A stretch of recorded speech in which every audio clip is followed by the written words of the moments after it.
Do you mind if I take this workshop in English? Is it okay? Yeah.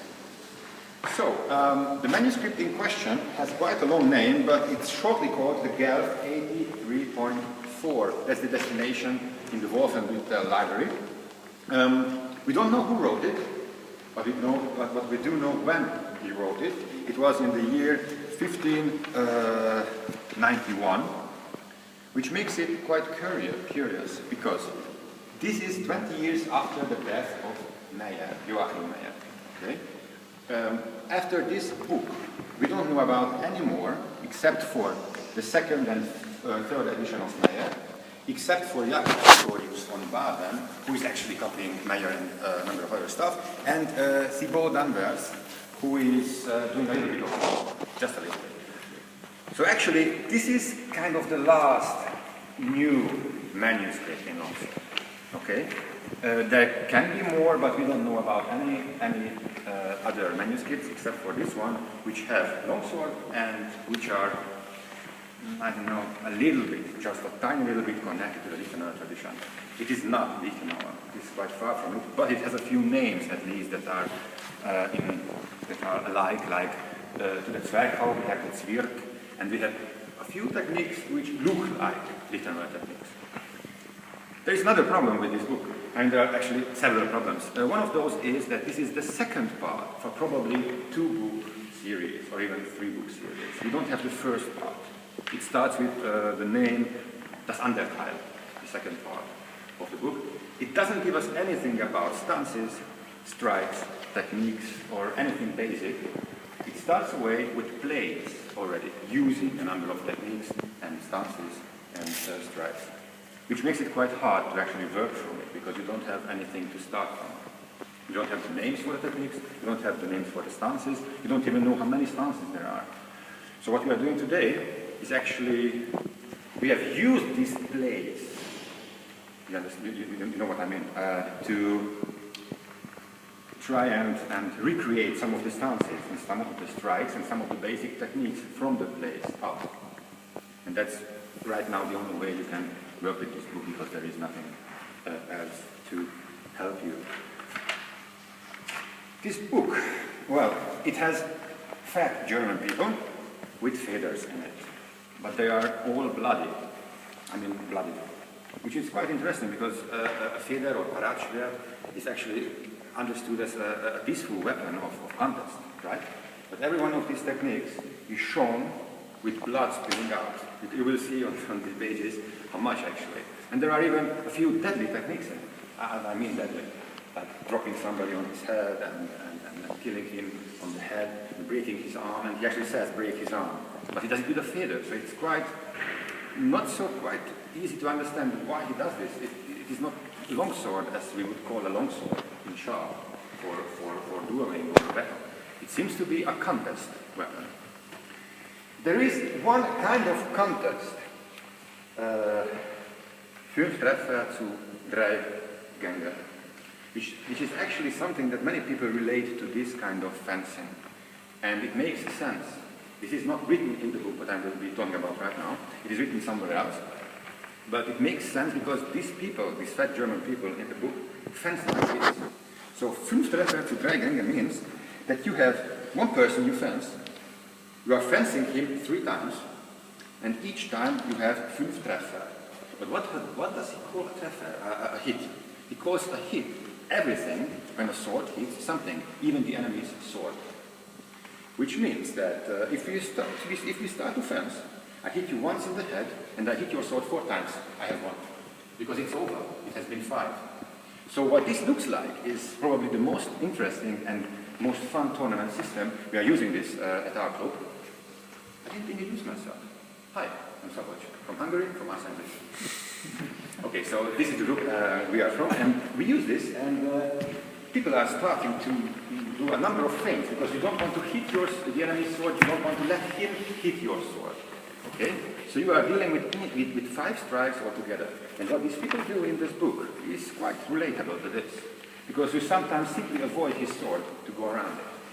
And using these techniques, written in this book, the Guelph 83.4, this tournament suddenly makes sense. and it's a lot of fun. I don't know if we can actually try this out today, because 2 hours are not very much for testing it out, and you would need a number of gear. And even we cannot really look at many techniques in this book, only just a few, okay? To have an idea what it looks like. Are there any questions? Anything at all? Okay, just a few more remarks then. This book uses a number of other weapons as well, not only longsword. He has tuzak and staff and even ringen and dagger. Of course, right now we're only dealing with the longsword or feder, in which case I really do not understand what this is about. I mean, why a feder fechten should be deadly. I simply have no idea why this looks like this. You maybe can come up with some idea of your own about this. What we will do right now is put away your stuff and warm up, okay? So please just do that. Just a few stances and just a few strikes we will be dealing with, okay? First, we are not going to go through everything, just a few of them because we don't have the time. One of the most important you will need is a very interesting stance, which looks like this. Okay, so what does it not look like? What does it look like? This, or this, or this, this. Yes, as if it would be a golf ball, or hitting a golf ball. Okay? It's here. It makes sense because this book uses so-called royals, which is a strike from below with the false edge. And you can hit from here, from above. So this is something that they use here. And of course, in all the book, you can find people standing like this. Okay? It's never like this. And never ever like this. It also makes sense. We don't have time for a whole introduction to footwork as such. But what you need to stand like in all of today's lesson is shoulders wide, this right? 1 foot back. This is a basic stance where you could put a huge ball between your legs. This is what we call a basic stance with the feet. You can see that each foot looks in the same direction as your knee can go. This is something we have to keep in mind in all of today's lessons. So, like this, always ending up in a stance like this. Okay? And this one is not so different from it because, see, my toes are pointing. If I do it like this, see where it wants to.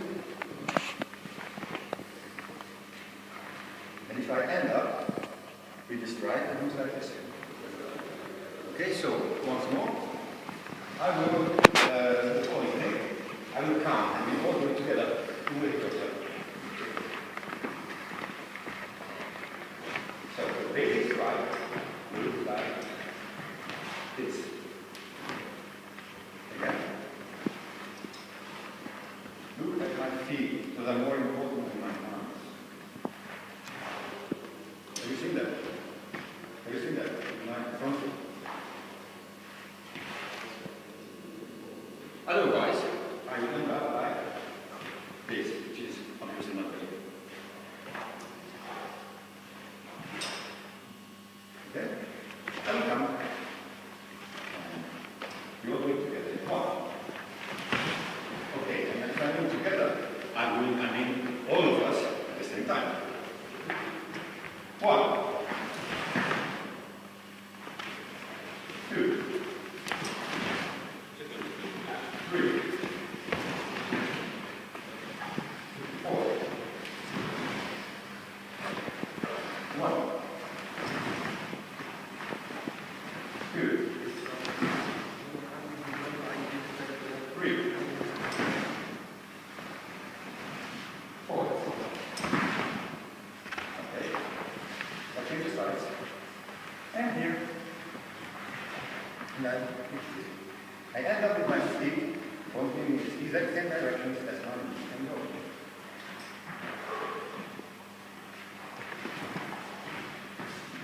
Right? I will count.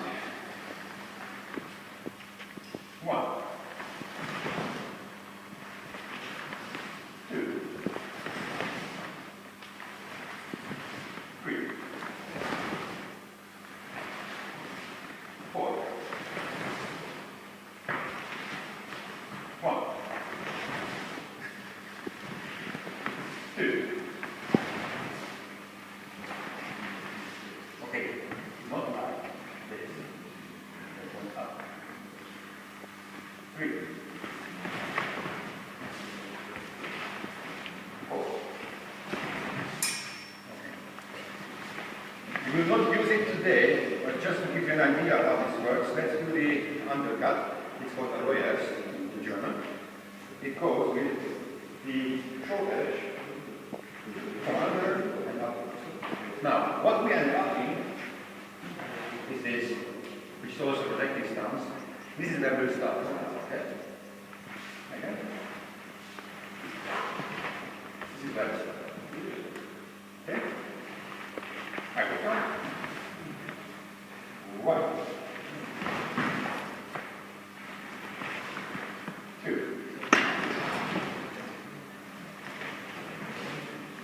3, 4, 1, 2, 3. Before the last one, finish you one more time.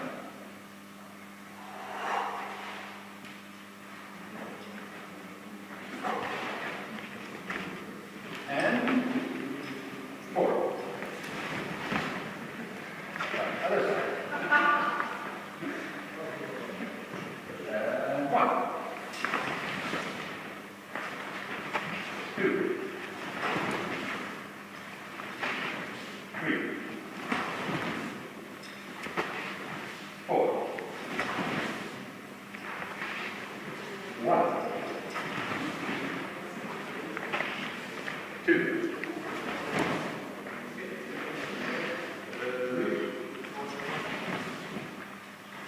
3, 4.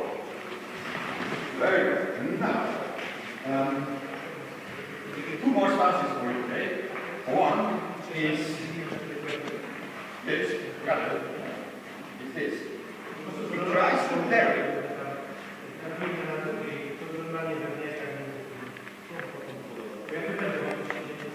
It tries to vary with the flat. This is how it's depicted. So he tries and he gets hit. Doesn't look like this. It goes like this. This also has a reason. Come on, let me show you. It has a reason. This is probably the most powerful fence you will see. The least powerful strike he calls Zerschlag. And the most powerful he goes with all your strength. So he goes like this. Hit him very strongly, then more strongly, and then with all your strength again against his sword, and then with all your force at his hand. If you start a fence like this, which we will do today, you start to parry very good, because it hurts. If you parry with the edge of your sword, look at my hands, the force goes in this direction. Okay? This means that what is holding back the sword is of course, my left hand, and this muscle. If I parry like this, then it goes through my bones, all the way through. But it's another kind of biomechanic, okay? Now, that is why one defense. He shows it with the thumbs up. Doesn't need to be kind of like this as well. So please, let's just try out these two stances. This is how you like to carry today. So, one.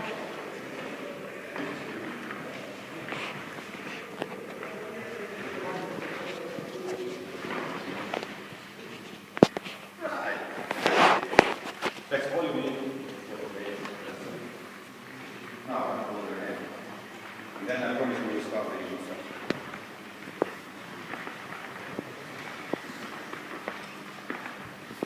One more fundamental thing before we start to place. The stepping.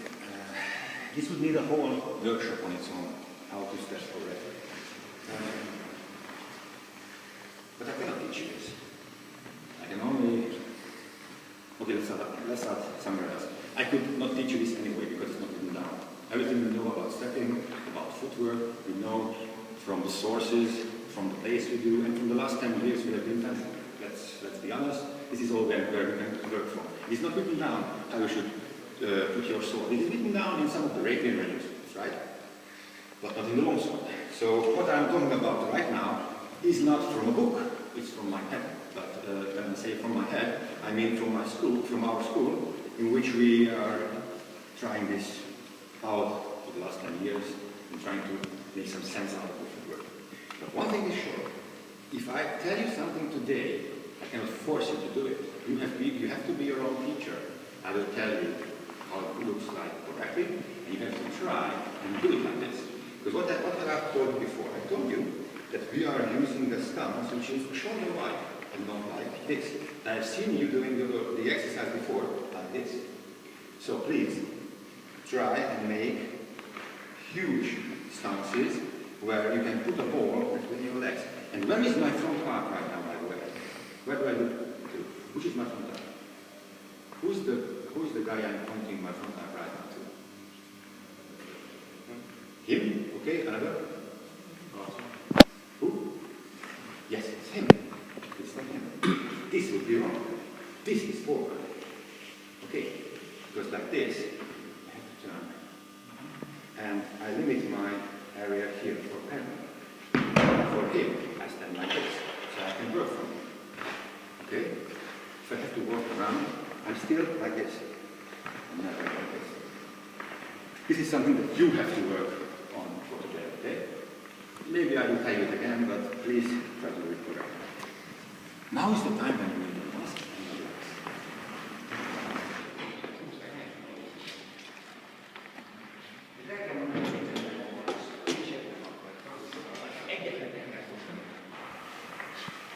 The first exercise. You have your opponent and you hit him in the head. You have to strike your opponent 5 times. The first time he does nothing. You are just showing him that you hit him. Actually, nothing. The first strike is this. The second, there it is. Okay, again.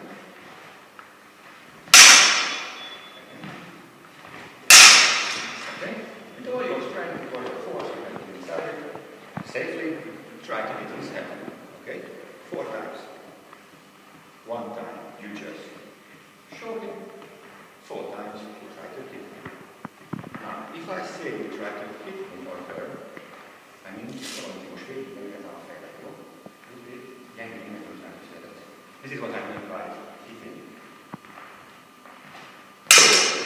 Okay, if you cannot defend, I think guys will not make any sense. So you are doing always against his head. If you cannot defend, you cannot defend. Hit it.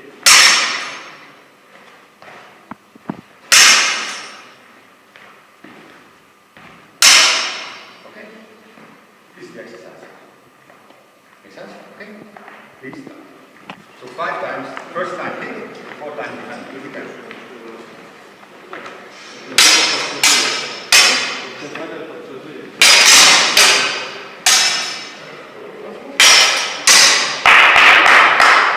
Okay, I'm sorry, I just missed a step. I just missed a step.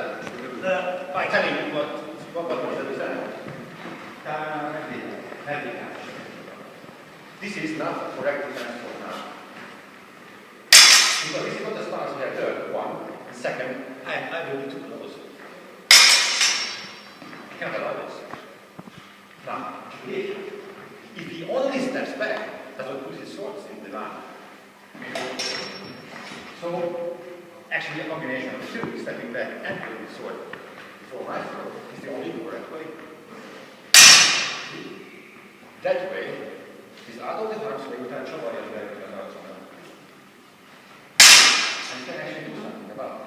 Because this is a vacuum distance. Make sense? So like this. Thank you.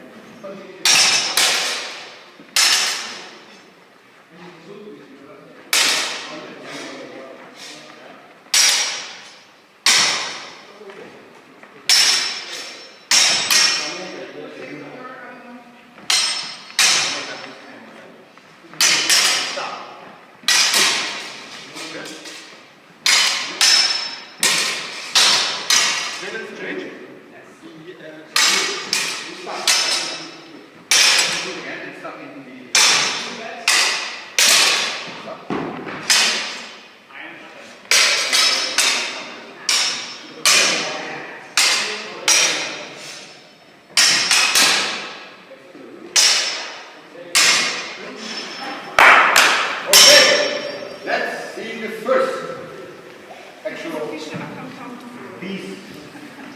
The first piece we will do is a kind of thing. Just a little bit kind of.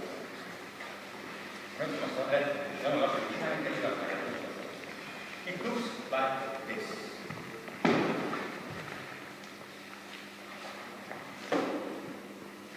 And what happens?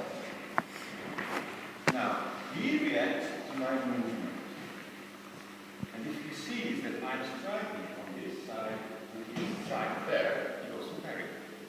But what if I don't strike like this? Look at my point. Like this, not like this. See my point?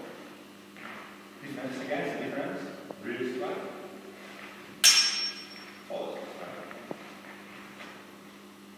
Now I can switch just like this.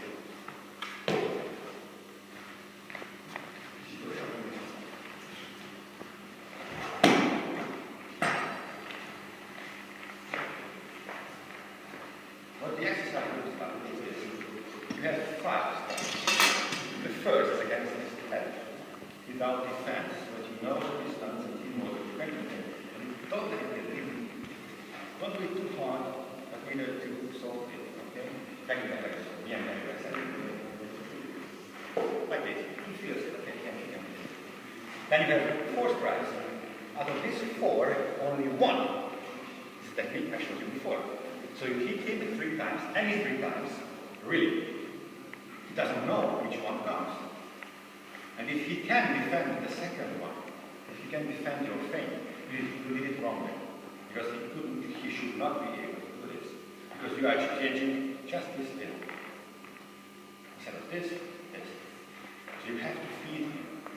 Think, yes, he strikes from here, and again, and then, whoa, and hit him. Okay? So 4 times. Any one time. Like it's not that and means that we have as a technical. So, the whole exercise.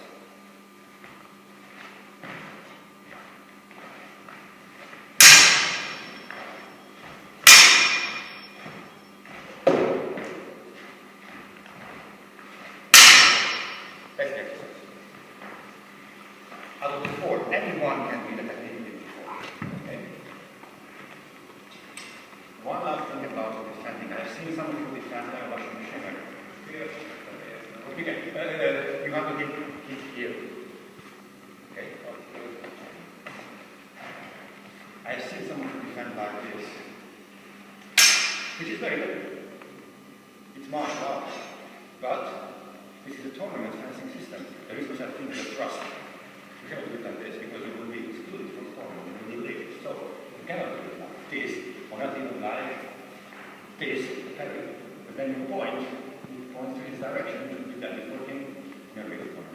Okay. It's always fun.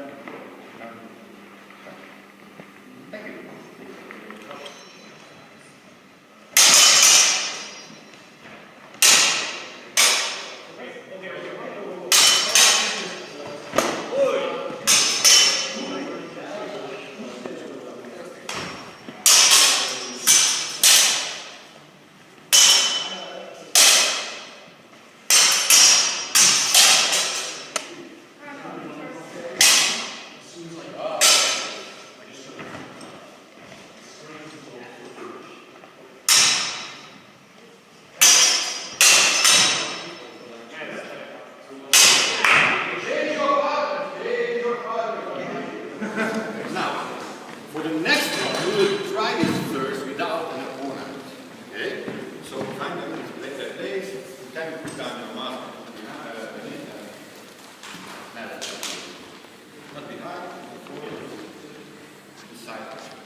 Next to you, very good. So you put your mask next to you, please. And this is another thing, another kind of thing for you. This is something that looks very much like a kind of groom hall. You can call it that. You can see the idea behind it. It goes against the forearms so strongly. It is meant to break and maim and You have to be very careful. Those of you who have guards for your underarm, please put them on. If you don't have it, just not yet. Ask your partner to be a little bit gentle. You know? First effect. Instead of hitting the arm or going like this, now we go down. Here, with the feet together. I will tell you where this goes to, but before I do that, if he does not buy it and hits you, you can still go out and defend yourself. This is a good defense because he's here, the point is the point, and you put him. You can still defend and hit him, but you're not looking to that one. Okay, so down. Or you will also go first. Yeah. Here is his arm. Okay. What he should do is defend the strike he's not coming and then suddenly poof. Just very slowly with Peter to understand what I'm doing. Yes. I was a little bit far away actually.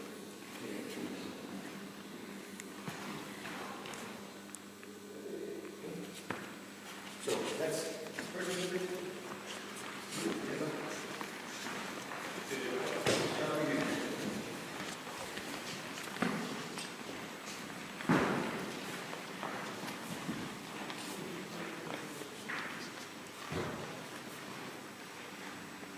Now, I'll show you this exercise. We're going to do this. Again, look at feet.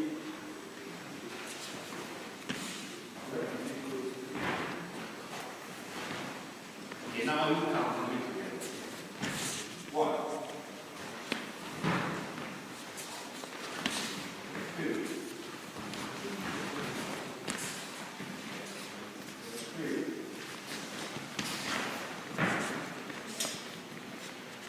4. Okay, fastest one.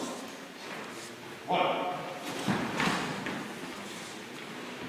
2,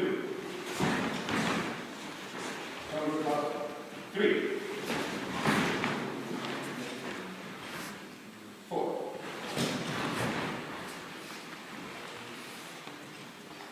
Now, you can help your opponent not break down by hitting with the flat.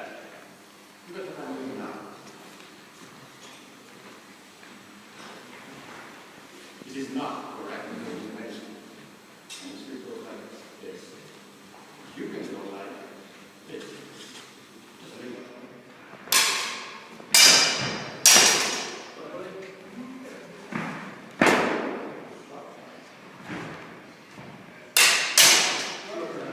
Okay.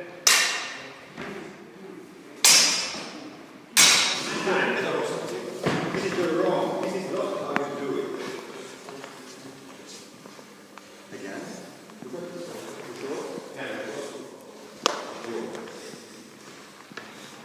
This.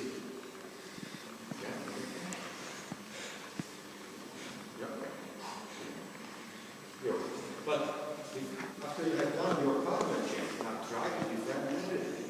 Okay? If you see he does it, just defend it. If it is too slow, it is too slow. You will need your defense when we do this as a thing as well. Okay? How do I defend sometimes? How do I defend?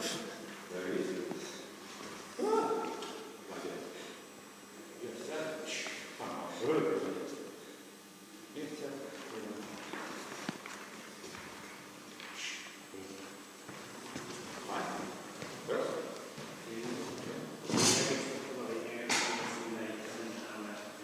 Okay, Peter just said it's very important that we understand that until I don't think this plan, it looks like a real attack. It has to look like a legitimate real attack. Fast and strong. Well, why else would he start to defend?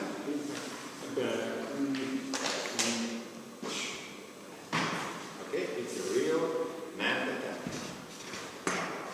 This is changing directions. There is a whole other workshop, 4 hours on just about changing directions with people. It's very difficult. You should actually be able to start, not the three part, to start a real attack and then change your mind. You can't do that in the middle of the strike. Well, so you have to be able to change all discontinue your training. 5 times, change your partners, defend everything there.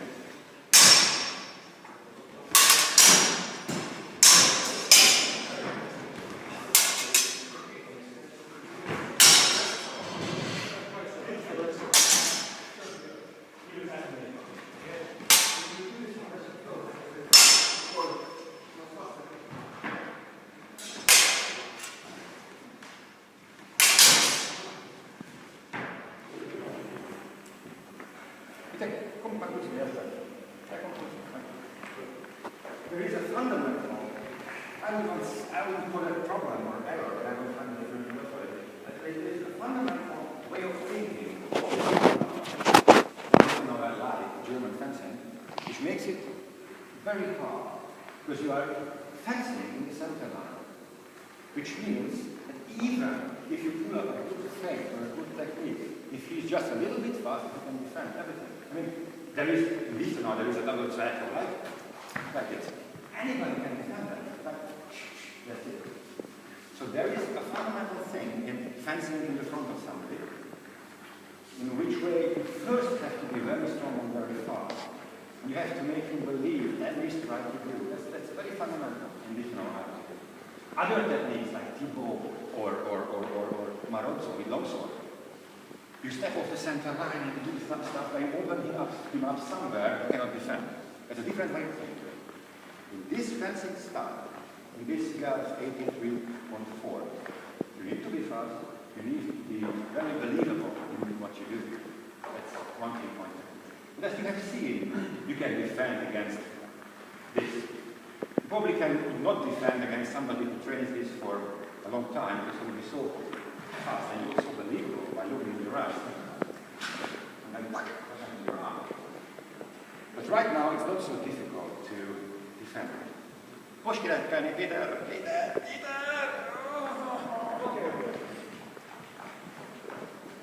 So we will do the second one as a feint as well. Most a második is lesz.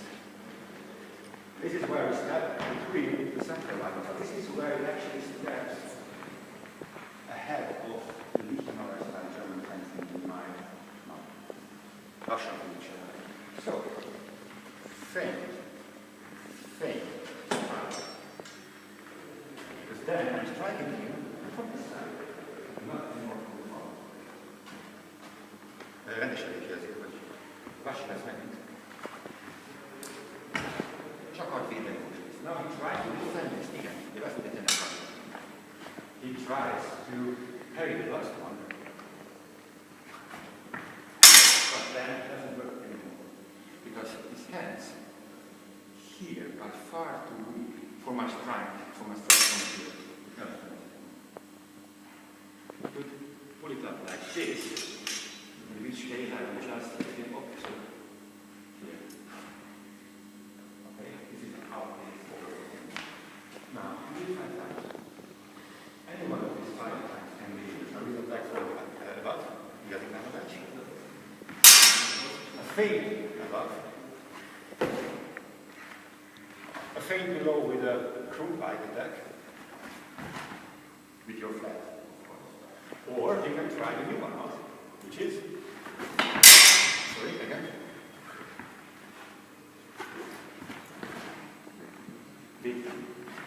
Always defend the last one as well, okay? Because it's immediate. In this he writes, I'm stepping on the line between our legs.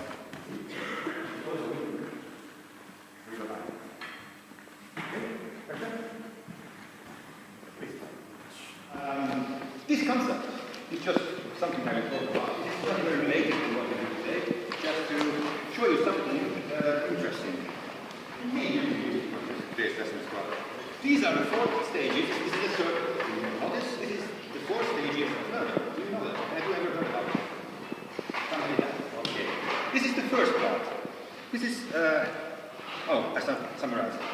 In everything you do, you are in any of these 4 stages. Oh my God.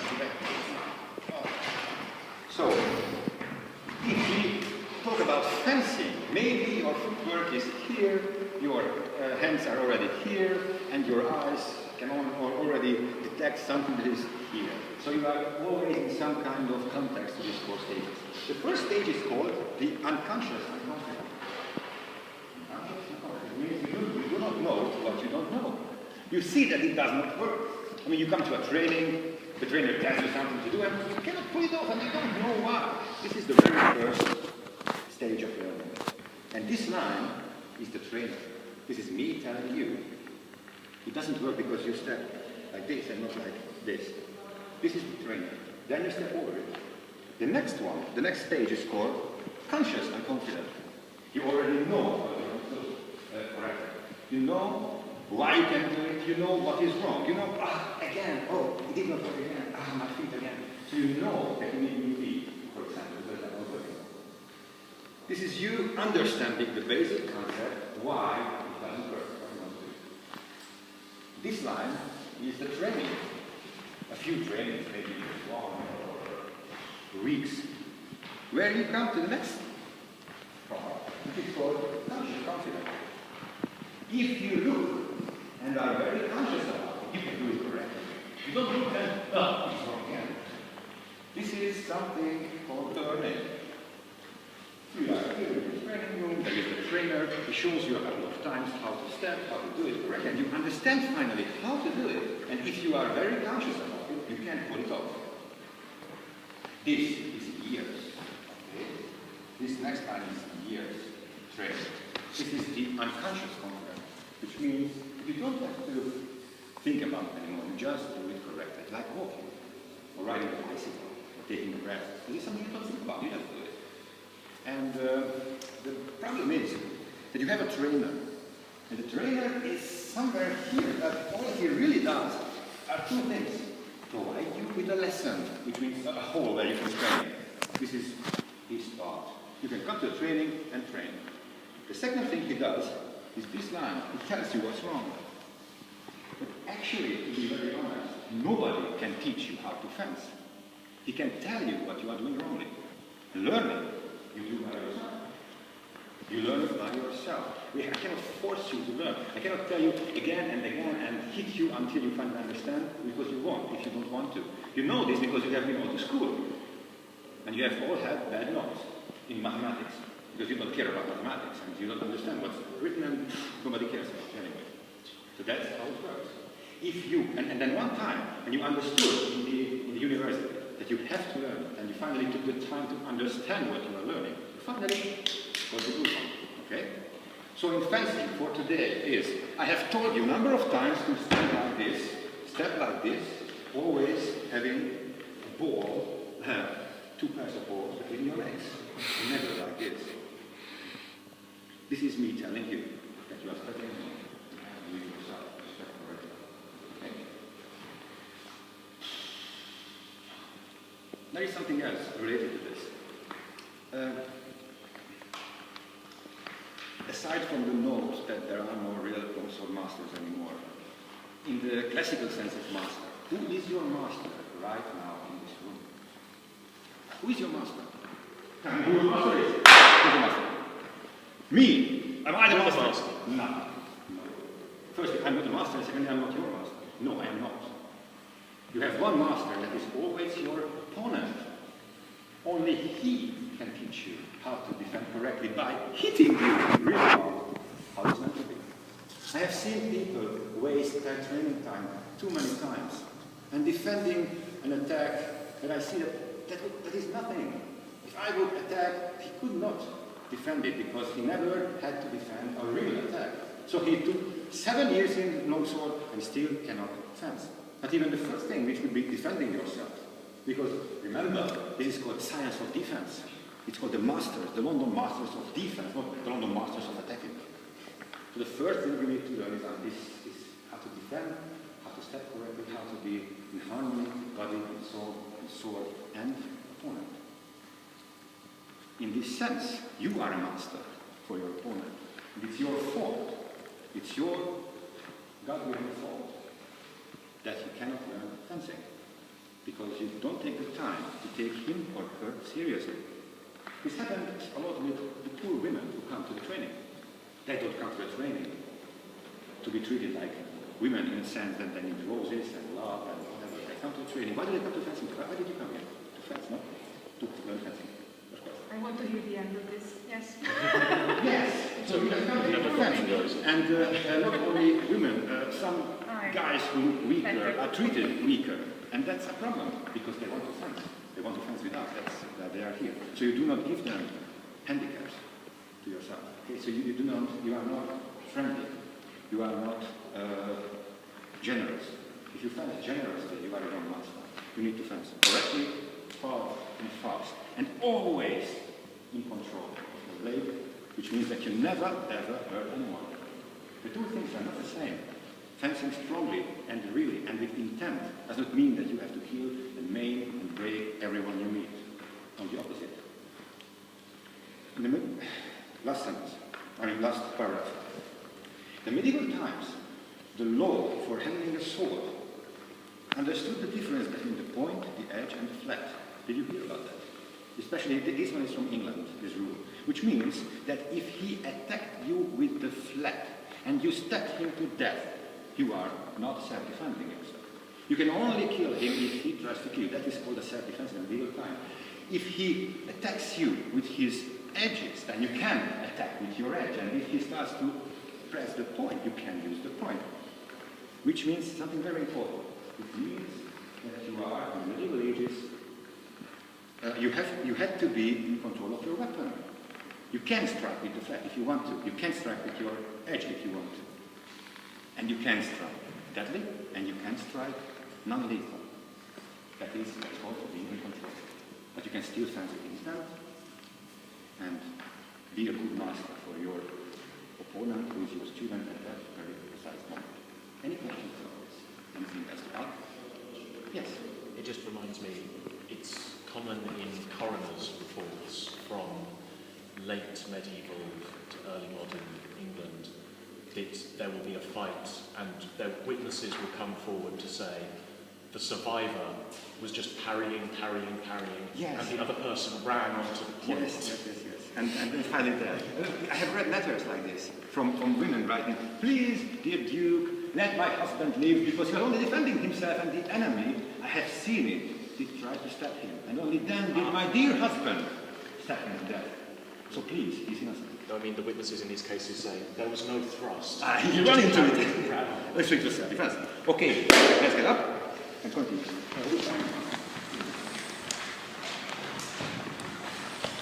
You learn a new technique now, because you have that time. This is where what I have been telling about until now is play, which means intent, fastness, speed, and control. This is where he says the three different kinds of strong. It's the same as before. Zagrywową podać. I will show you what happens first slowly. I will show you what happens a little bit faster. Here it comes. 10 seconds. Right. Just wait and see. What's that? Down.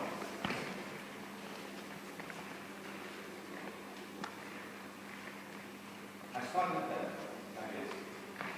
I do not here anymore. I think here. What will happen is, I will push the sword away. And again. And then on this side. Because it's very strong. With all your force, and then finally with all your body. Which will translate to all your force, all your body, and with full control. That's what we will be doing today. What does it look like? This is what it looks like. Okay? This is the technique from Luke. I mean, wow. Again, slowly. And yes, Peter just says, even if you can't really push the sword away, he is so far away again that he cannot come back to defend the attack. So what you do again, slowly, hit his upper part, his weak, and then finally, whatever it is. It will be his arm action, so he will be careful. This one combined into one. Before, you have 5 times each. And, no, let's take it 4, it's too much already. 4 times. Out of this 4, any number can be a real number. Any number can be 20 above. Let's take the other one out. Okay? And any number can be 10, 20, 21, but it's so. And again, whatever it is it here? You still did it. Then you come up. He tries not to be married. Then you come.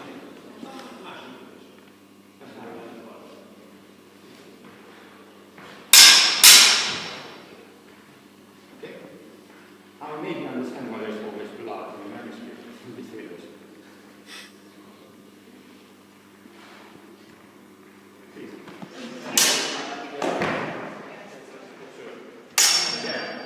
One more time.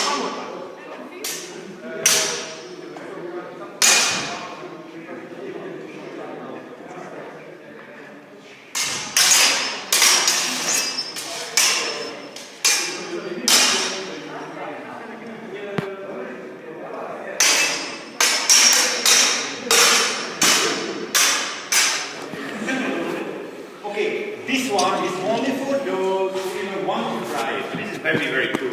So this is one cool part of the manuscript and I'm really trying to show you. It's called the utensil. This looks like this. So when do I do it? I have a number of times I can do it. For example, if I do this one again, very strong. And then somehow, because it goes too high up, you go here and here. This is what it looks like. You can try this out. It's quite fun. But it's just that one. Now you can use everything. Use each one. You can even combine them, but please do not use anything else we did today, because you just did it. Right? So it's a problem because we want to use this manuscript now. What do I mean using and combining them? Look at this one. Look at this one.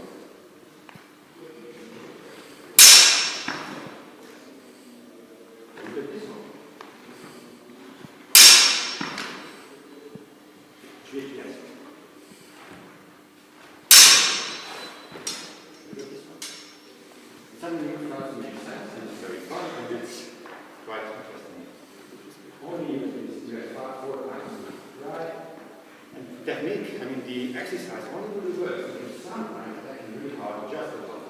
So he always has to be cautious and really defend himself, okay? Then makes the exercise actually work. Otherwise he will go somewhere. Change it, try it 4 times, and then the other one, and then change your partners. Thank you. This was amazing. You guys are amazing. I should come. Right now. You see that? That little, I mean not little, but fat, lovely paya tries to carry something from above, but of course he got cut in the leg because this fat paya is a little bit very flexible, which is quite strange. Now there are a number of things like, look at this parry. You did not look at this one. You see this? This comes, for example, against the feint we did first. If you defend against the feint from above, you can go just like this and then hit him from above. We did not see, we did not learn that one today. Remember, that was just one strike from right over out.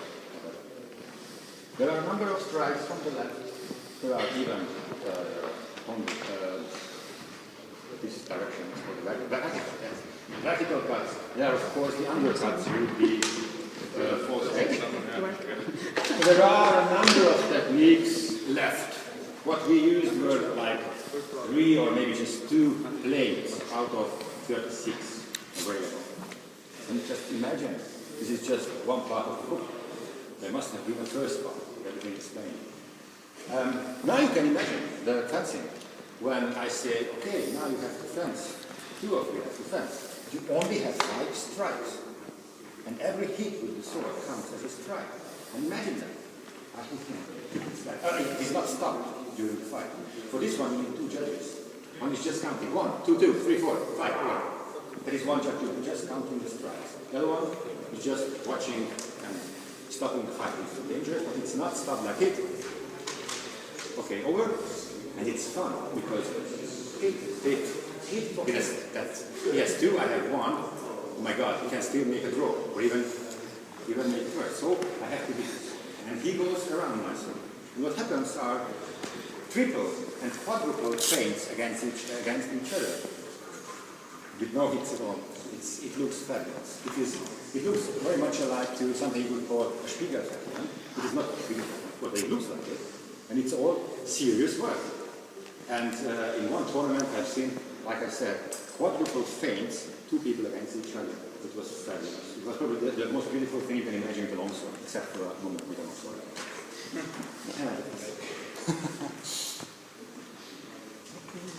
Right. Any questions to this? No. You have to be very, very good. Okay? Now you will warm down the stage. Okay? So lay down your weapons and surrender your body